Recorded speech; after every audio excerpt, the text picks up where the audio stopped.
si vous voulez bien me rejoindre, Abderrahmane. Je voudrais finir cette tchatch avec Alain Guéraudy. Et ce soir, il présente son premier long métrage. Excusez-moi, je veux aussi parler de moi une seconde. Je n'ai pas été directement l'élève d'Henri, mais j'ai été orienté par lui. C'est lui qui, il y a quelques cinquantaines d'années, m'a dit « Toi, tu feras du cinéma », et j'ai fait du cinéma. Maintenant, je vais demander dans un premier temps à Jacques Mitch de me rejoindre, et dans un petit moment, je demanderai à son équipe de venir. Alors, dites-moi, c'est la première fois que vous avez affaire à un cinéaste ou pas ?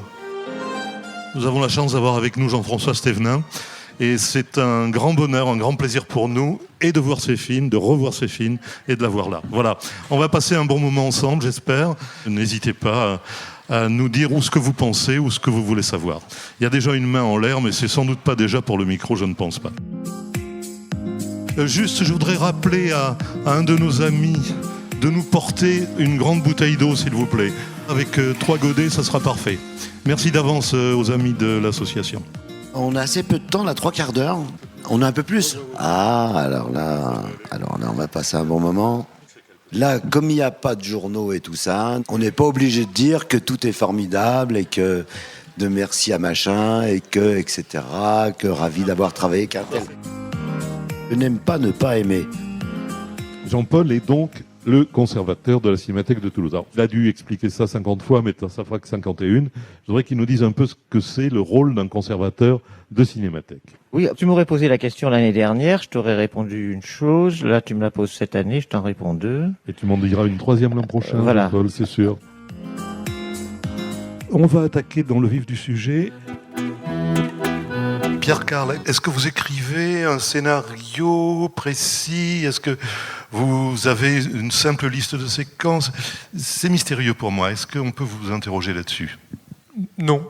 On ne peut pas vous interroger là-dessus. Vous posez la question, je peux répondre, oui ou non.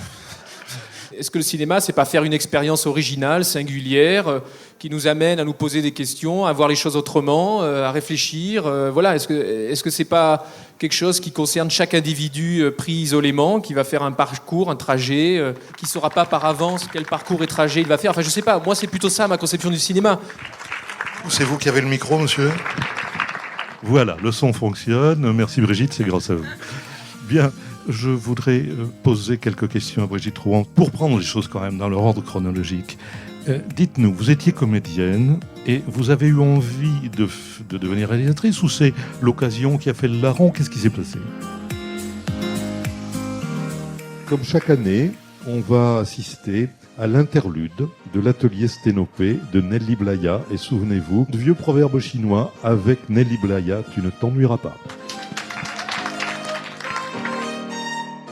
Maintenant, je voudrais demander à Marie Virgo, qui pense que tout le monde la connaît ici, qui est la programmatrice du festival et qui a organisé cette soirée, de lui demander de nous rejoindre. Et si Mohamed Chouir veut bien aussi nous rejoindre, on parlera de Rachida aussi. D'abord, en 2 mots, Marie, comment tu fonctionnes, comment tu programmes, qu'est-ce que ça te demande, tu vas dans des festivals. Je pense qu'on ne sait pas trop comment tu opères. C'est intéressant que tu nous expliques ça. Parce que ta programmation est super, mais bon, il faut savoir comment elle fonctionne. Écoutez, merci infiniment et merci surtout d'avoir fait l'effort de venir jusque-là malgré vos occupations.